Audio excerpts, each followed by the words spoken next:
Today, I want to tell you about an American composer by the name of Aaron Copland. He was born in 1900. His parents were immigrants from Lithuania.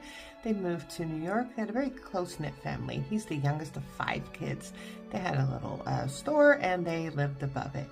His parents weren't musicians, but they did enjoy music. His mom would play piano once in a while, but he wasn't in a necessarily music family. He was exposed to music, on the streets and hearing it here and there, but there wasn't a lot of formal music going on anywhere around him. Unlike many composers that we've talked about who are child prodigies and have all these lessons, he didn't really do any of that. His sister started kind of teaching him piano. They had one hanging around by the time he was 11. Now, he really did like it, and he took to it, and by his mid-teens, he's like, I'm really interested in this music, like music theory, music composition, and he studied harmony through a correspondence course. Now, he would go to the library, he'd get any book he could on music, and he would just devour it. By the time he was 15 years old, he decided, this is what I want to do. I am going to be a composer. This was a way crazy idea because he wasn't exposed to this. It wasn't part of their life, but he felt a calling. So after high school, he started studying music composition with a man named Reuben Goldmark. Guys, this is the same guy that taught Gershwin. What?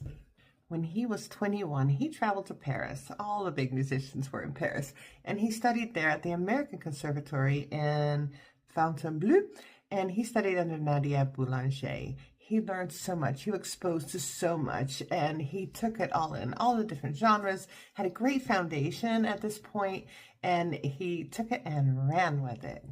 When he was 24, he came back to America, and he goes, I am going to create the most amazing music. He loved America. Remember, his parents were immigrants, and they had such an appreciation for America, and they gave that to him, and he wanted to show that through his music, and he wanted to show America's landscapes and the busyness of the people in the city and just the optimism of the country. That's what he wanted to write through his music. He started composing, and it went pretty well. He created what he decided he called the American sound, and this is what he was very famous for.